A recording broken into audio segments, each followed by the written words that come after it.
Meine lieben Sucher der spirituellen Wahrheit, der Hauptfeiertag, der Gott Shiva gewidmet ist, rückt näher. Maha Shivaratri, einer der wichtigsten und spirituell reichen Feiertage im Hinduismus, der Gott Shiva gewidmet ist, dem universellen Lehrer und Zerstörer des Bösen. Der Shivaratri-Feiertag wird mehrmals im Jahr gefeiert, aber dieser gilt als der wichtigste, weshalb er den Namen Maha trägt, was bedeutet großartig und Haupt. Der Feiertag wird in der Nacht vom 13. auf den 14. Tithi des abnehmenden Mondes im indischen Monat Phalgun, also Februar bis März, gefeiert. Normalerweise beginnt der Feiertag bei Sonnenuntergang Ortszeit. In diesem Jahr findet die große Nacht Shivas vom 8. bis 9. März statt. Shivaratri ist eine Zeit, in der Gläubige tiefer in ihre spirituelle Disziplin eintauchen und nach Erkenntnis und Erleuchtung streben. Shivaratri, wörtlich übersetzt Nacht Shivas, symbolisiert diese Nacht des Sieges des Guten über das Böse und ermutigt uns, auf innere Stärke, Weisheit und Mitgefühl zu achten. An diesem Tag und in dieser Nacht ist es glücksverheißend, Gott zu ehren, Mantras zu lesen und seine heiligen Namen auszusprechen. Viele Shiva-Anhänger fasten in dieser heiligen Nacht, die die Reinigung von Seele und Körper symbolisiert. Shivaratri ist ein großartiger Tag, um Tempel zu besuchen und Gott vor einem Altar mit einem Bild von Shiva anzubeten. Shiva lehrt uns spirituelle Stärke, Akzeptanz von Veränderungen im Leben und Erkenntnis von der Größe des Universums. Shivaratri erinnert uns an die Bedeutung von innerem Frieden und Meditation für die Befreiung von materieller Abhängigkeit. Meine Lieben, möge diese Shivaratri-Nacht Frieden, Freude und spirituelle Erleuchtung in eure Herzen bringen. Möge Gott Shiva sie mit seiner Barmherzigkeit und Liebe segnen. Om Namah Shivaya.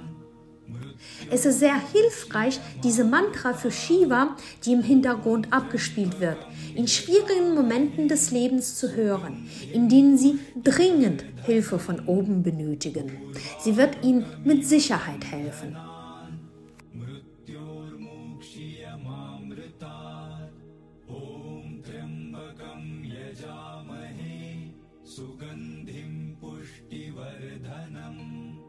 उर्वारुकमिव बन्धनान्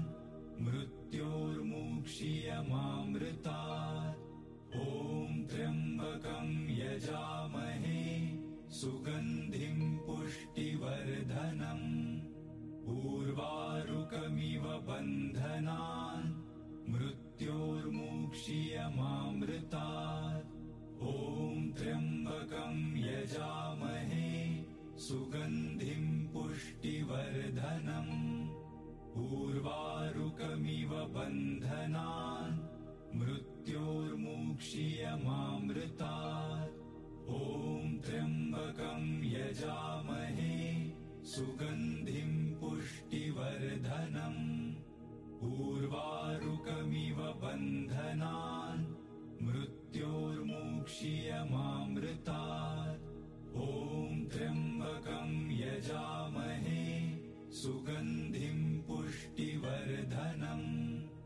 उर्वारुकमिव बन्धनान् मृत्योर्मुक्षीयमामृतात् ॐ त्र्यम्बकं यजामहे सुगन्धिं पुष्टिवर्धनम् उर्वारुकमिव बन्धनान् मृत्योर्मुक्षीयमामृतात् ॐ त्र्यम्बकं यजामहे सुगन्धिं पुष्टिवर्धनम् उर्वारुकमिव बन्धनान् मृत्योर्मुक्षीयमामृतात् ॐ त्र्यम्बकं यजामहे सुगन्धिं पुष्टिवर्धनम् उर्वारुकमिव बन्धनान्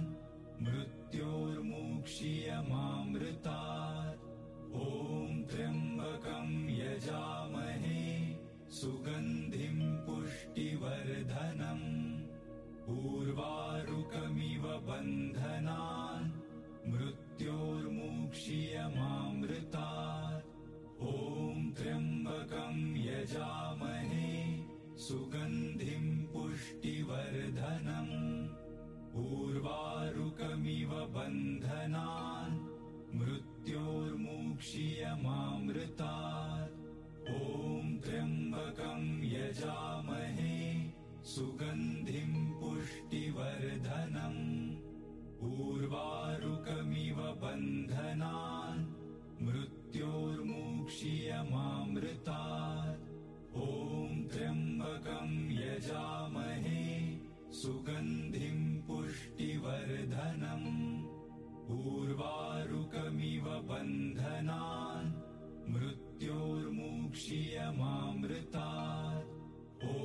त्र्यम्बकं यजामहे सुगन्धिं पुष्टिवर्धनम्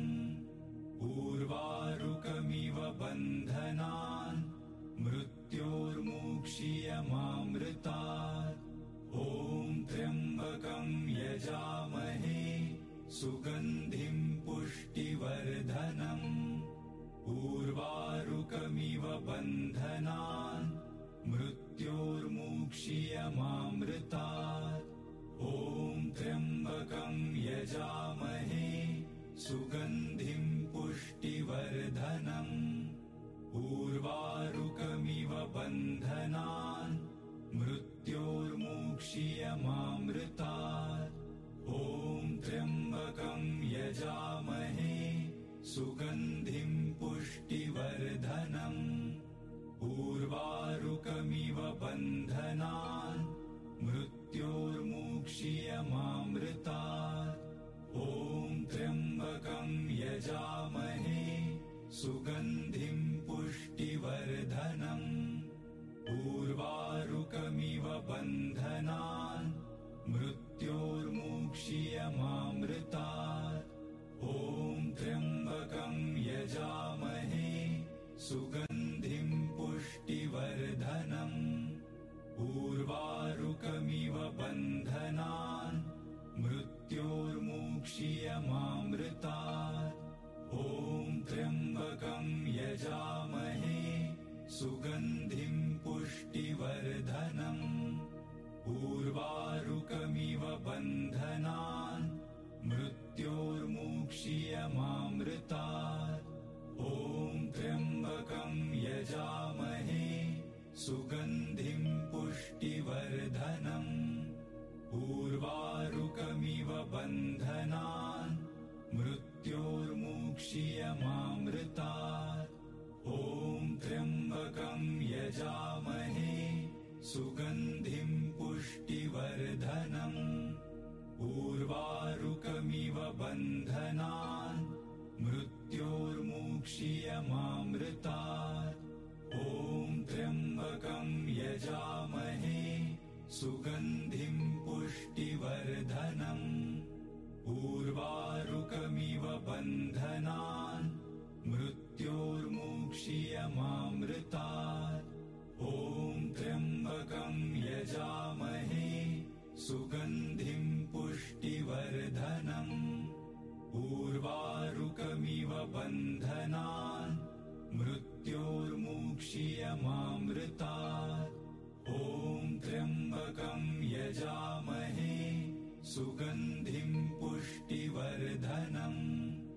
उर्वारुकमिव बन्धनान् मृत्योर्मुक्षीयमामृतात् ॐ त्र्यम्बकं यजामहे सुगन्धिं पुष्टिवर्धनम् उर्वारुकमिव बन्धनान्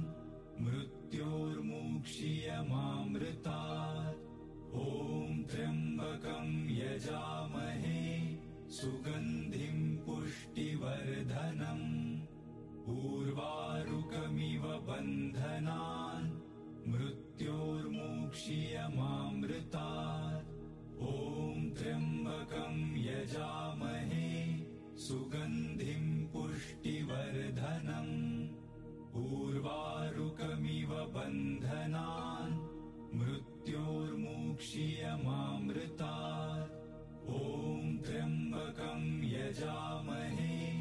सुगन्धिं पुष्टिवर्धनम्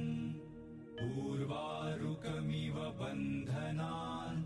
मृत्योर्मुक्षीयमामृतात् ॐ त्र्यम्बकं यजामहे सुगन्धिं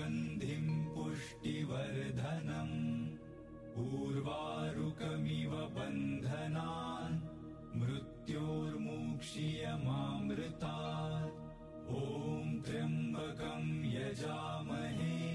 सुगन्धिं पुष्टिवर्धनम्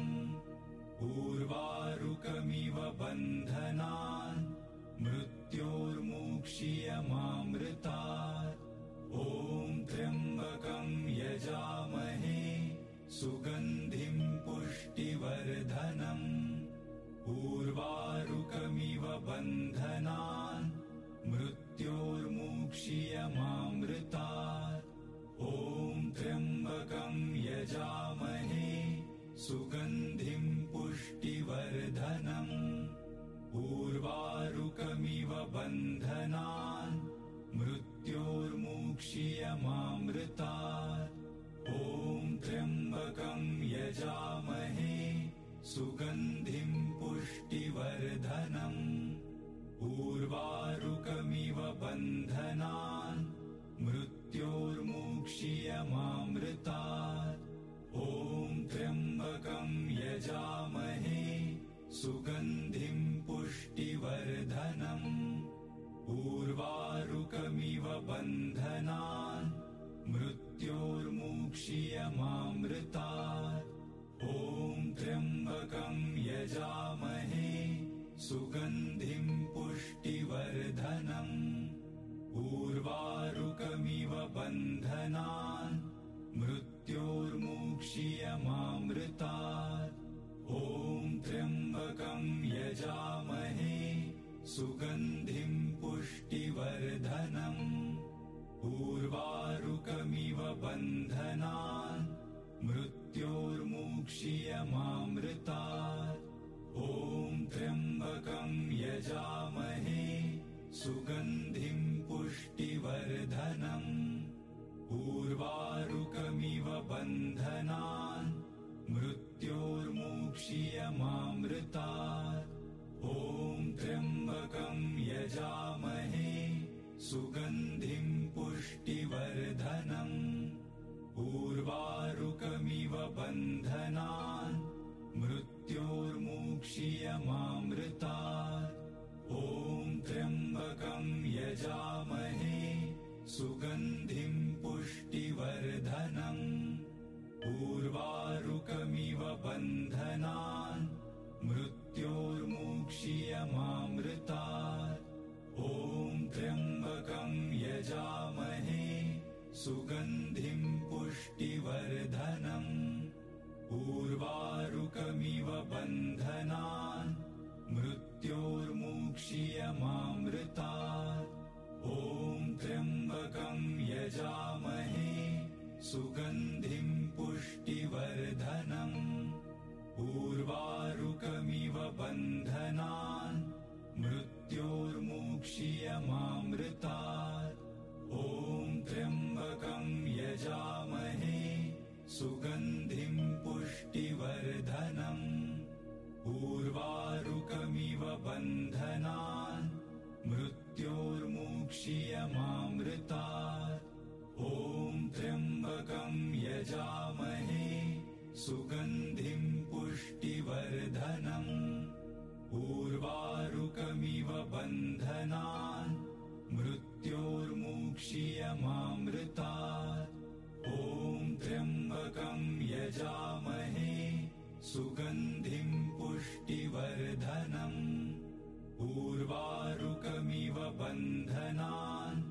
मृत्योर्मुक्षीयमामृतात् ॐ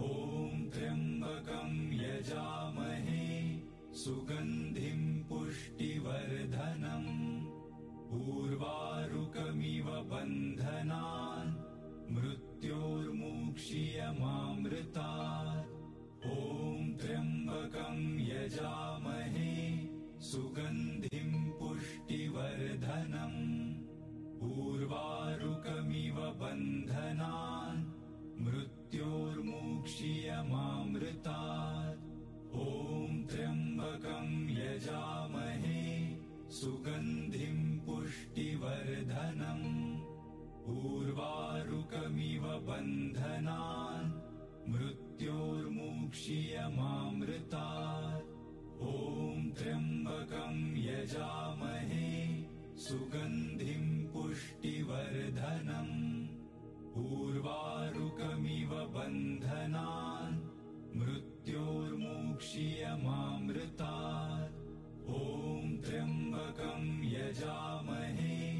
सुगन्धिं पुष्टिवर्धनम् उर्वारुकमिव बन्धनान् मृत्योर्मुक्षीयमामृतात् ॐ त्र्यम्बकं यजामहे सुगन्धिं पुष्टिवर्धनम् उर्वारुकमिव बन्धनान् मृत्योर्मुक्षीयमामृतात् ॐ त्र्यम्बकं यजामहे सुगन्धिं पुष्टिवर्धनम्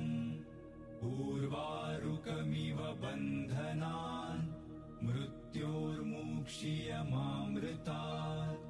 ॐ त्र्यम्बकं यजामहे सुगन्धिं पुष्टिवर्धनम् उर्वारुकमिव बन्धनान् मृत्योर्मुक्षीयमामृतात् ॐ त्र्यम्बकं यजामहे सुगन्धिं पुष्टिवर्धनम् उर्वारुकमिव बन्धनान् मृत्योर्मुक्षीयमामृतात् ॐ त्र्यम्बकं यजामहे सुगन्धिं पुष्टिवर्धनम् उर्वारुकमिव बन्धनान् मृत्योर्मुक्षीयमामृतात् ॐ त्र्यम्बकं यजामहे सुगन्धिं पुष्टिवर्धनम्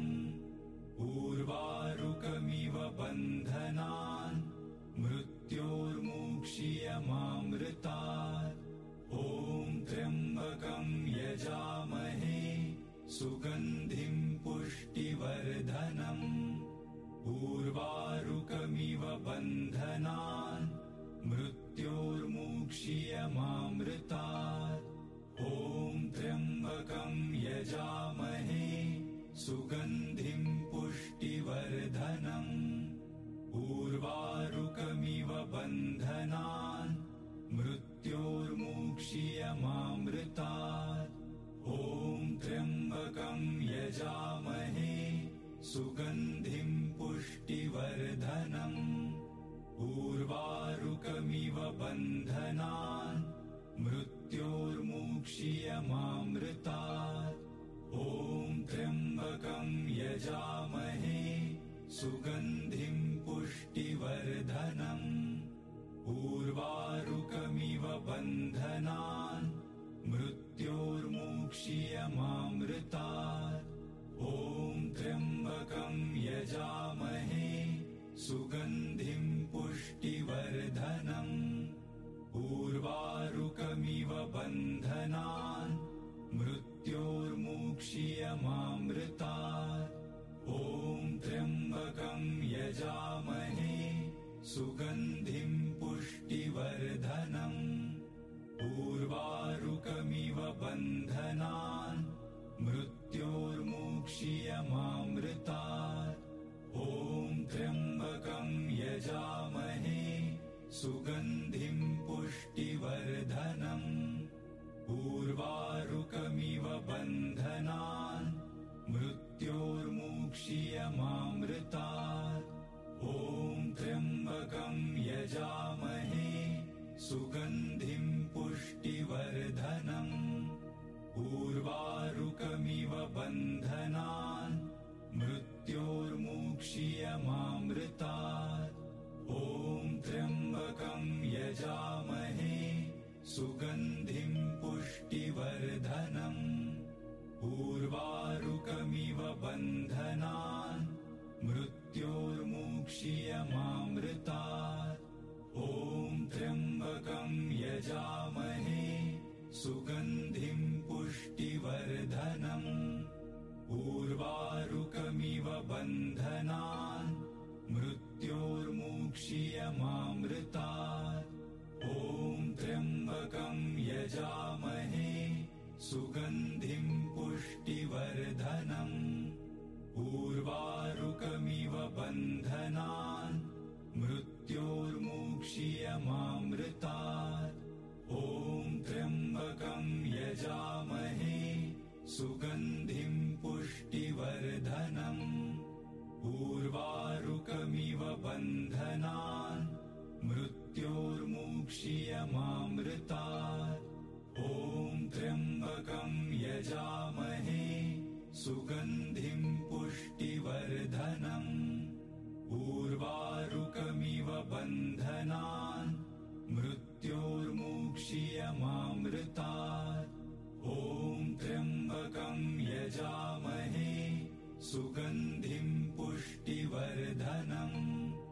उर्वारुकमिव बन्धनान्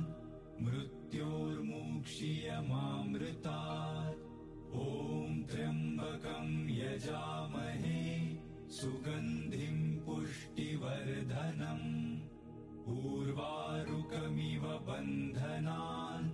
मृत्योर्मुक्षीयमामृतात् ॐ त्र्यम्बकं यजामहे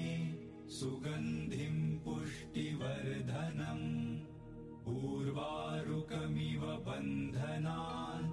मृत्योर्मुक्षीयमामृतात् ॐ त्र्यम्बकं यजामहे सुगन्धिं पुष्टिवर्धनम् उर्वारुकमिव बन्धनान् मृत्योर्मुक्षीयमामृतात् ॐ त्र्यम्बकं यजामहे सुगन्धिं पुष्टिवर्धनम् उर्वारुकमिव बन्धनान् मृत्योर्मुक्षीयमामृतात् ॐ त्र्यम्बकं यजामहे सुगन्धिं पुष्टिवर्धनम् उर्वारुकमिव बन्धनान् मृत्योर्मुक्षीयमामृतात् ॐ त्र्यम्बकं यजामहे सुगन्धिं पुष्टिवर्धनम् उर्वारुकमिव बन्धनान् मृत्योर्मुक्षीयमामृतात् ॐ त्र्यम्बकं यजामहे सुगन्धिं पुष्टिवर्धनम् उर्वारुकमिव बन्धनान् मृत्योर्मुक्षीयमामृतात् ॐ त्र्यम्बकं यजामहे सुगन्धिं पुष्टिवर्धनम् उर्वारुकमिव बन्धनान् मृत्योर्मुक्षीयमामृतात् ॐ त्र्यम्बकं यजामहे सुगन्धिं पुष्टिवर्धनम् उर्वारुकमिव बन्धनान् मृत्योर्मुक्षीयमामृतात् ॐ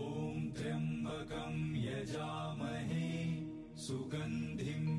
पुष्टिवर्धनम् उर्वारुकमिव बन्धनान् मृत्योर्मुक्षीयमामृतात् ॐ त्र्यम्बकं यजामहे सुगन्धिं पुष्टिवर्धनम् उर्वारुकमिव बन्धनान् मृत्योर्मुक्षीयमामृतात् ॐ त्र्यम्बकं यजामहे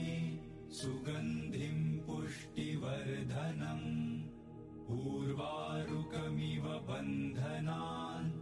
मृत्योर्मुक्षीयमामृतात् ॐ त्र्यम्बकं यजामहे सुगन्धिं पुष्टिवर्धनम् उर्वारुकमिव बन्धनान् मृत्योर्मुक्षीयमामृतात् ॐ त्र्यम्बकं यजामहे सुगन्धिं पुष्टिवर्धनम् उर्वारुकमिव बन्धनान् मृत्योर्मुक्षीयमामृतात् ॐ त्र्यम्बकं यजामहे सुगन्धिं पुष्टिवर्धनम् उर्वारुकमिव बन्धनान् मृत्योर्मुक्षीयमामृतात् ॐ त्र्यम्बकं यजामहे सुगन्धिं पुष्टिवर्धनम् उर्वारुकमिव बन्धनान् मृत्योर्मुक्षीयमामृतात् ॐ त्र्यम्बकं यजामहे सुगन्धिं पुष्टिवर्धनम् उर्वारुकमिव बन्धनान् मृत्योर्मुक्षीयमामृतात् ॐ त्र्यम्बकं यजामहे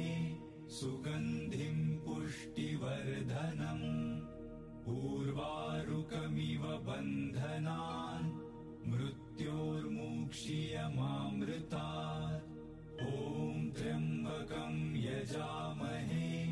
सुगन्धिं पुष्टिवर्धनम् उर्वारुकमिव बन्धनान् मृत्योर्मुक्षीयमामृतात् ॐ त्र्यम्बकं यजामहे सुगन्धिं पुष्टिवर्धनम् उर्वारुकमिव बन्धनान् मृत्योर्मुक्षीयमामृतात् ॐ त्र्यम्बकं यजामहे सुगन्धिं पुष्टिवर्धनम् उर्वारुकमिव बन्धनान् मृत्योर्मुक्षीयमामृतात् ॐ त्र्यम्बकं यजामहे सुगन्धिं पुष्टिवर्धनम् उर्वारुकमिव बन्धनान् मृत्योर्मुक्षीयमामृतात् ॐ त्र्यम्बकं यजामहे सुगन्धिं पुष्टिवर्धनम् उर्वारुकमिव बन्धनान् मृत्योर्मुक्षीयमामृतात् ॐ त्र्यम्बकं यजामहे सुगन्धिं पुष्टिवर्धनम् उर्वारुकमिव बन्धनान् मृत्योर्मुक्षीयमामृतात् ॐ त्र्यम्बकं यजामहे सुगन्धिं पुष्टिवर्धनम् उर्वारुकमिव बन्धनान् मृत्योर्मुक्षीयमामृतात् ॐ त्र्यम्बकं यजामहे सुगन्धिं पुष्टिवर्धनम् उर्वारुकमिव बन्धनान् मृत्योर्मुक्षीयमामृतात् ॐ त्र्यम्बकं यजामहे सुगन्धिं पुष्टिवर्धनम् उर्वारुकमिव बन्धनान् मृत्योर्मुक्षीयमामृतात् ॐ त्र्यम्बकं यजामहे सुगन्धिं पुष्टिवर्धनम् उर्वारुकमिव बन्धनान् मृत्योर्मुक्षीयमामृतात् ॐ त्र्यम्बकं यजामहे सुगन्धिं पुष्टिवर्धनम् उर्वारुकमिव बन्धनान् मृत्योर्मुक्षीयमामृतात् ॐ त्र्यम्बकं यजामहे सुगन्धिं पुष्टिवर्धनम् उर्वारुकमिव बन्धनान् मृत्योर्मुक्षीयमामृतात् ॐ त्र्यम्बकं यजामहे सुगन्धिं पुष्टिवर्धनम् उर्वारुकमिव बन्धनान् मृत्योर्मुक्षीयमामृतात्